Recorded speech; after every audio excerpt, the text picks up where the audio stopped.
Bonjour et bienvenue à vous dans cet enseignement biblique. Je suis Mario Gulina et je vous propose de faire une étude d'un chapitre complet en pratiquant par l'analyse de chaque verset individuellement.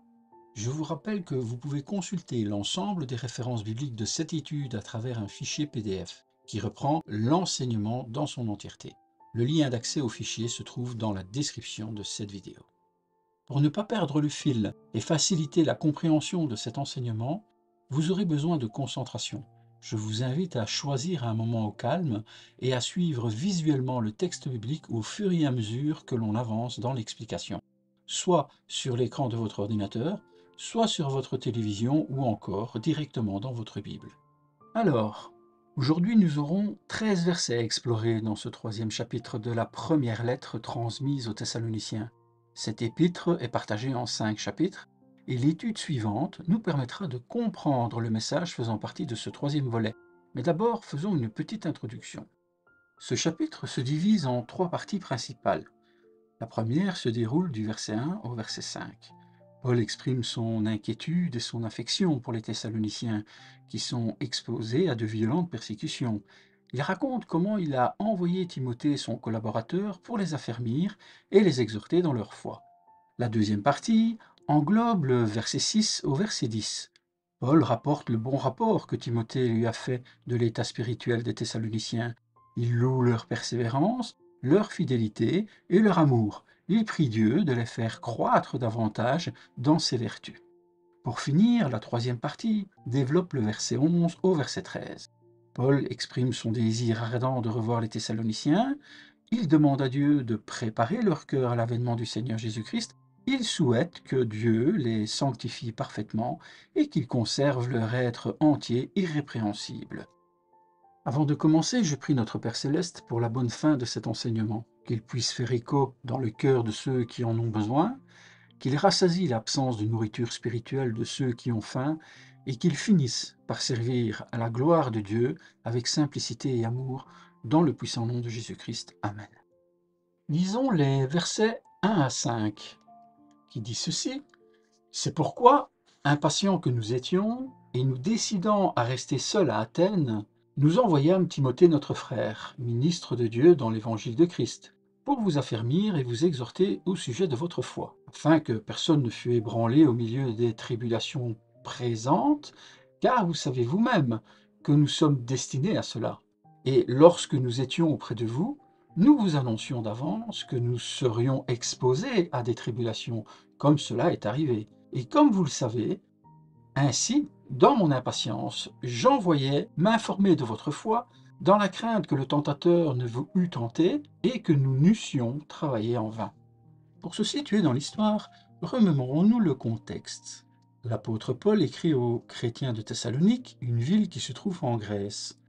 Paul a fondé cette église lors de son deuxième voyage missionnaire, plus ou moins en l'an 50 après Jésus-Christ. Il a dû partir de cette ville avec empressement à cause de la persécution des Juifs, et il s'est rendu à Bérée, puis à Athènes. Il a reçu de bonnes nouvelles de leur part par l'intermédiaire de Timothée, et il leur écrit cette lettre pour les féliciter, les instruire et les exhorter. Ce premier verset explique la raison pour laquelle Paul a envoyé Timothée à Thessalonique. Il dit qu'il était impatient de savoir comment allaient les Thessaloniciens et qu'il a décidé de rester seul à Athènes. Il montre ainsi son souci pastoral pour les nouveaux convertis, qu'il considère comme ses frères et ses enfants spirituels. Il montre aussi son sacrifice personnel car il se prive de la compagnie et du soutien de Timothée, son fidèle collaborateur. Il indique enfin le lieu où il se trouve quand il écrit la lettre, Athènes, la capitale culturelle et intellectuelle de la Grèce. Ce verset nous enseigne que nous sommes appelés à nous soucier les uns des autres, à nous soutenir mutuellement et à nous réjouir ensemble. Il nous invite aussi à être prêts à faire des sacrifices personnels pour le bien des autres et à nous confier en Dieu qui peut nous réunir malgré les obstacles. En conclusion, ce verset 1 fait partie d'une section où Paul raconte l'envoi de Timothée à Thessalonique.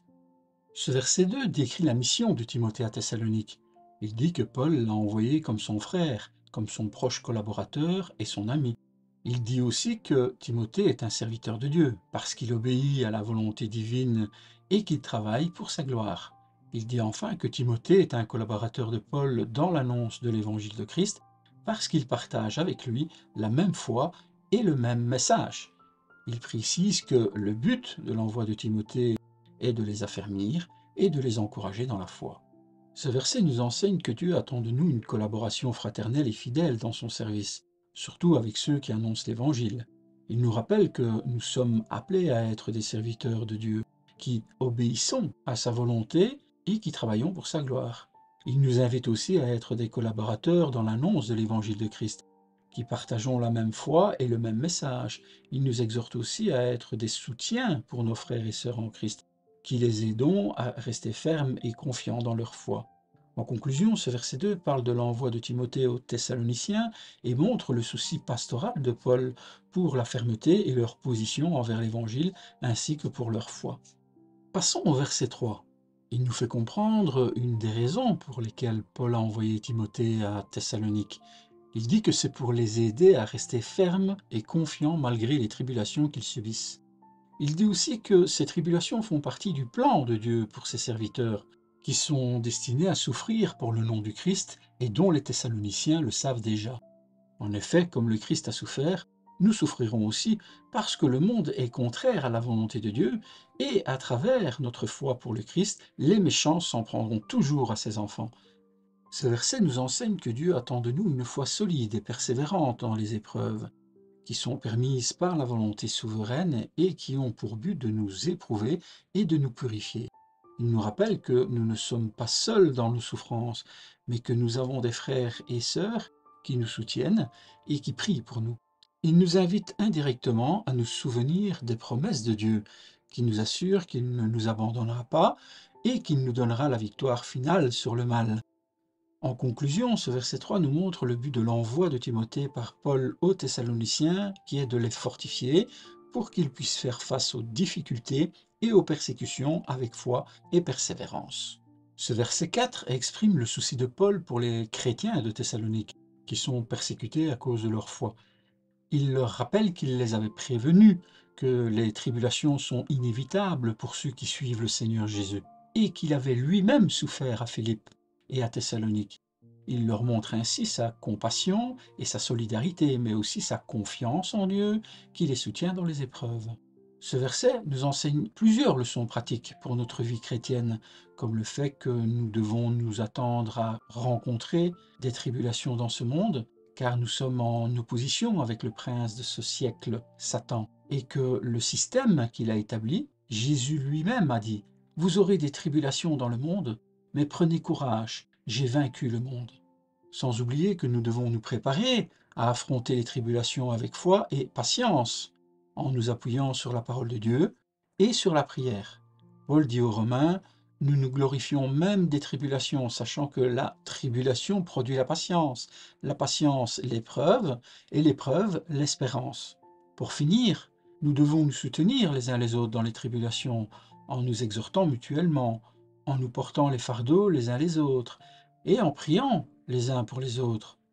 Paul dit aux Galates, portez les fardeaux les uns des autres, et vous accomplirez ainsi la loi de Christ. En conclusion, ce verset 4 nous invite à avoir une perspective spirituelle sur les tribulations que nous pouvons rencontrer dans notre marche avec le Seigneur.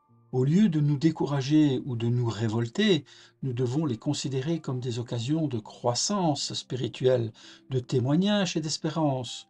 Nous devons aussi nous souvenir que Dieu est fidèle et qu'il ne permet pas que nous soyons éprouvés au-delà de nos forces. Il nous donne la grâce nécessaire pour persévérer jusqu'au bout. Il nous promet aussi qu'un jour, il essuiera toute larme de nos yeux et qu'il n'y aura plus ni mort, ni deuil, ni cri, ni douleur.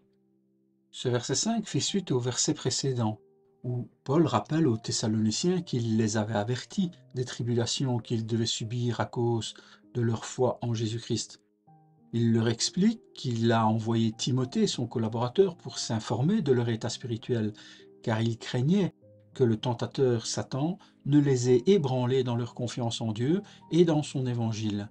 Il se soucie de la persévérance des chrétiens de Thessalonique, et il ne veut pas que son travail parmi eux soit vain. Ce verset nous enseigne que nous devons être conscients de notre ennemi spirituel qui est le diable, qu'il cherche à nous détourner de Dieu et à nous faire douter de sa parole. Il utilise diverses stratégies pour nous tenter, nous décourager, nous séduire, nous diviser, nous accuser. Il est appelé le tentateur, le menteur, l'adversaire, l'accusateur. Nous devons lui résister par la foi et par la prière. Puis, nous devons être attentifs aux besoins spirituels de nos frères et sœurs en Christ et les soutenir dans les moments difficiles. Paul montre son amour et sa sollicitude pour les Thessaloniciens en leur envoyant Timothée, qui est un frère, un ministre de Dieu et un compagnon d'œuvre. Nous devons imiter cet exemple de compassion et d'encouragement mutuel. Pour finir, nous devons aussi être soucieux de la gloire de Dieu et du progrès de son œuvre. Paul ne veut pas que son travail soit vain, sans fruit ni résultat. Il veut que les Thessaloniciens demeurent fermes dans le Seigneur. Il veut aussi compléter ce qui manque à leur foi. Il veut qu'ils soient irréprochables dans la sainteté devant Dieu lors du retour de Jésus. Nous devons avoir le même zèle pour la cause de l'Évangile et pour l'édification du corps du Christ. En conclusion, ce verset 5 nous invite à avoir une attitude vigilante, fraternelle et fidèle dans notre marche avec le Seigneur. Nous devons être conscients des attaques du malin, mais aussi des ressources que Dieu nous donne pour y faire face. Nous devons être attentifs aux besoins spirituels de nos frères et sœurs en Christ et les soutenir dans l'amour. Nous devons être soucieux de la gloire de Dieu et du progrès de son œuvre en attendant son retour. Lisons le verset 6. Alors, joie et vœux de l'apôtre à l'occasion des nouvelles apportées par Timothée. Et le verset nous dit ceci. Mais Timothée, récemment arrivé ici de chez vous, nous a donné de bonnes nouvelles de votre foi et de votre charité.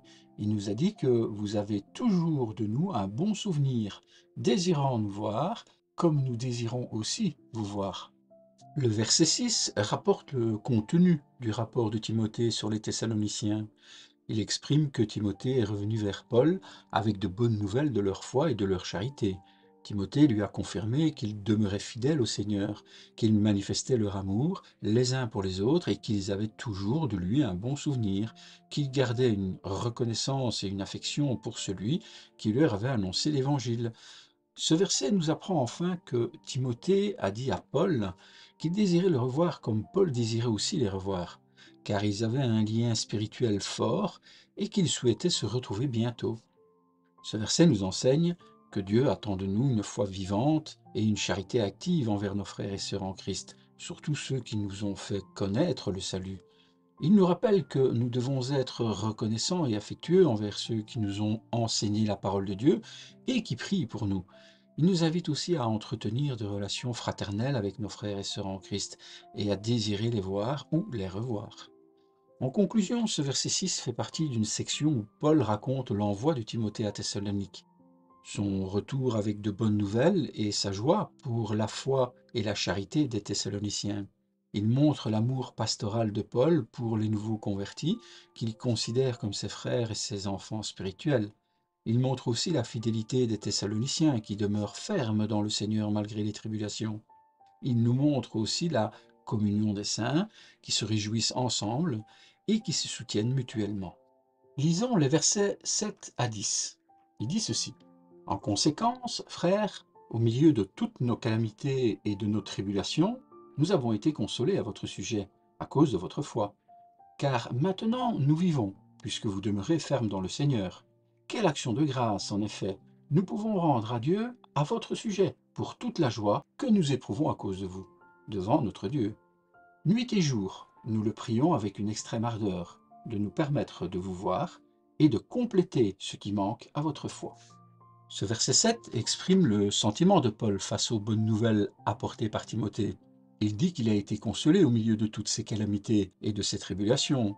En fait, il a reçu du réconfort et de l'espérance malgré les épreuves et les souffrances qu'il endure pour l'Évangile. Il dit que cette consolation vient du fait qu'il a appris que les Thessaloniciens demeuraient fermes dans leur foi, qu'ils ne se laissent pas ébranler ni séduire par les tentations ou les persécutions. Ce verset nous enseigne que nous pouvons être consolés par la foi des autres, qui nous témoignent de la grâce et de la puissance de Dieu. Il nous invite aussi à être des sources de consolation pour tous nos frères et sœurs en Christ, qui traversent des épreuves ou des tribulations. En conclusion, ce verset 7 nous partage le contentement de Paul face aux bonnes nouvelles que Timothée a rapportées.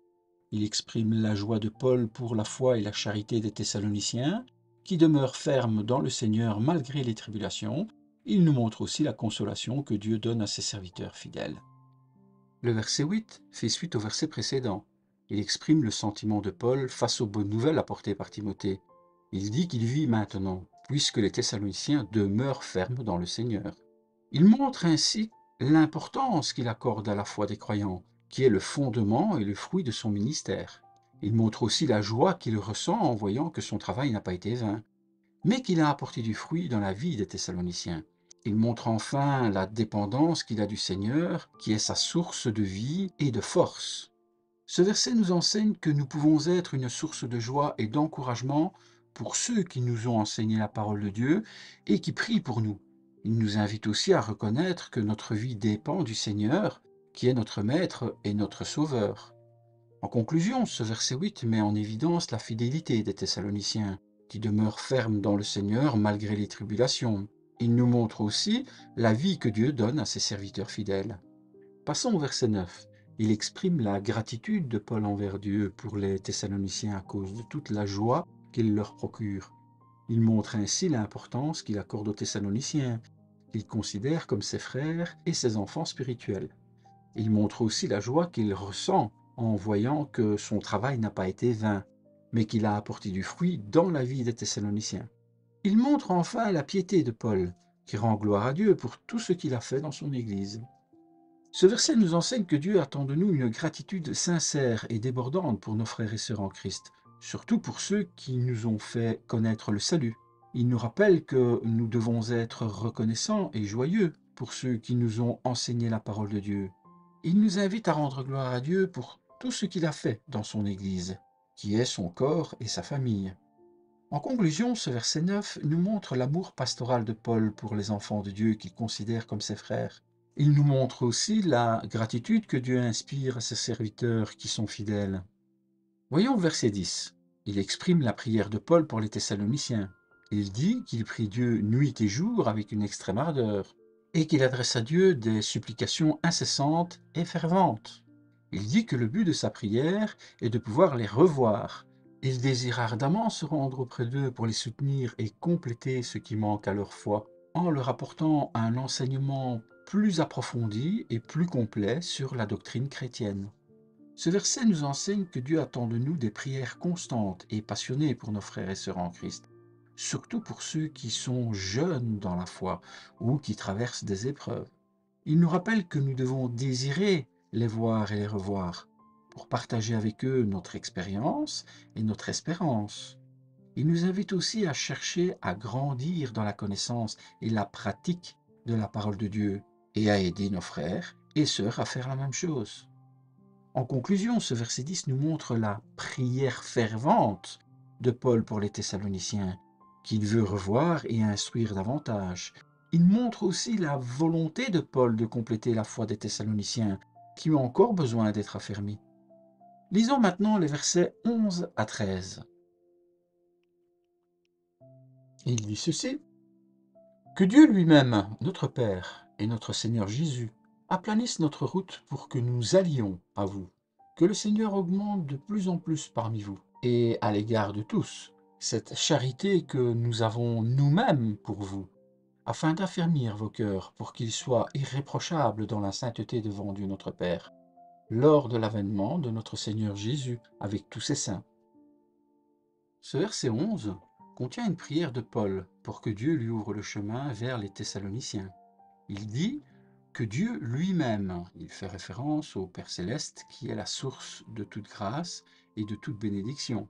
Il ajoute « et notre Seigneur Jésus, le Fils incarné qui est le médiateur entre Dieu et les hommes, aplanisse sa route, qui lui facilite les circonstances et qui lui accorde les moyens nécessaires pour qu'il puisse aller à eux. » Il montre ainsi son désir ardent de se rendre auprès des Thessaloniciens, qu'il considère comme ses frères et ses enfants spirituels. Il montre aussi sa dépendance de Dieu, qui seul peut réaliser son projet. Ce verset nous enseigne que Dieu attend de nous une prière confiante et persévérante pour nos frères et nos sœurs en Christ, surtout ceux qui sont éloignés de nous ou qui ont besoin de notre soutien. Il nous rappelle que nous devons désirer les voir ou les revoir pour partager avec eux notre expérience et notre espérance. Il nous invite aussi à reconnaître que notre voyage dépend du Seigneur, qui est notre guide et notre protecteur. En conclusion, ce verset 11 nous montre la prière inspirée de Paul pour les Thessaloniciens, qu'il veut revoir et instruire davantage. Il nous montre aussi la volonté de Paul de se rendre auprès d'eux, mais qui dépend du bon plaisir de Dieu. Ce verset 12 contient une prière de Paul où il souhaite que Dieu augmente l'amour des Thessaloniciens. Il dit que le Seigneur Jésus-Christ, qui est le chef et le sauveur de son Église, fasse croître et abonder en eux la charité, c'est-à-dire l'amour désintéressé et agissant qui vient de Dieu et qui se manifeste envers lui et envers les hommes.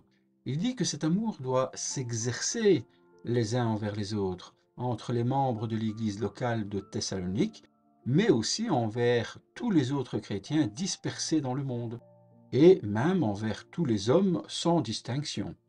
Il dit que cet amour doit être semblable à celui que Paul et ses compagnons ont pour les Thessaloniciens, un amour sincère, dévoué et persévérant. Ce verset nous enseigne que Dieu attend de nous un amour croissant et débordant envers lui et envers nos frères et sœurs en Christ, mais aussi envers tous les hommes. Il nous rappelle que cet amour est un don de Dieu, qui peut le faire grandir en nous par son esprit. Il nous invite aussi à imiter l'exemple des apôtres et des saints, qui ont manifesté un amour authentique et généreux pour Dieu et pour leurs prochains. En conclusion, ce verset 12 nous montre la deuxième partie de la prière fervente de Paul pour les Thessaloniciens, qu'il veut revoir et instruire davantage. Il montre aussi la volonté de Paul d'augmenter l'amour des Thessaloniciens, qui est le lien de la perfection, l'évolution de l'homme désiré par le Père et le chemin dessiné par Jésus pour être digne de son royaume. Le verset 13 contient une prière de Paul où il désire que Dieu fortifie les cœurs des Thessaloniciens. Il dit que Dieu notre Père, c'est-à-dire le Père céleste, et notre Seigneur Jésus, qui est le Fils engendré du Père, et aussi le médiateur entre Dieu et les hommes, affermissent leur cœur, qu'ils les rendent fermes et stables dans la foi et dans l'amour. Il dit que le but de cette prière est qu'ils soient irréprochables dans la sainteté devant Dieu notre Père. Il veut dire qu'ils soient purs et sans tache dans leur conduite et dans leur attitude envers Dieu. Il dit aussi que le moment où cette prière sera accomplie est lors de l'avènement de notre Seigneur Jésus avec tous ses saints. Cela fait référence au retour glorieux du Christ à la fin des temps, où il viendra juger les vivants et les morts, et où il sera accompagné de tous ceux qui lui appartiennent. Ce verset nous enseigne que Dieu attend de nous une sainteté irréprochable devant lui. Elle est le résultat d'une foi ferme et d'un amour croissant envers lui et envers nos frères et sœurs en Christ. Il nous rappelle que cette sainteté est un don de Dieu qui peut la produire en nous par son esprit. Il nous invite aussi à espérer le retour du Seigneur Jésus qui sera le jour de notre délivrance finale et de notre glorification éternelle. En conclusion, ce verset 13 nous montre l'amour pastoral de Paul pour les Thessaloniciens, qu'il considère comme ses frères et ses enfants spirituels. Il montre aussi la prière fervente de Paul pour les Thessaloniciens, qu'il veut revoir et instruire davantage. Il montre enfin la volonté de Paul de fortifier leur cœur, parce qu'ils sont appelés à être saints devant Dieu. Et bien voilà, c'est terminé pour l'enseignement d'aujourd'hui. Nous venons de finir le 3e chapitre de cette première épître aux Thessaloniciens. Nous nous retrouverons la prochaine fois pour l'étude du 4e. Et en attendant, je vous dis à bientôt, soyez abondamment bénis et que la paix de notre Seigneur demeure toujours avec vous, au nom de Jésus-Christ.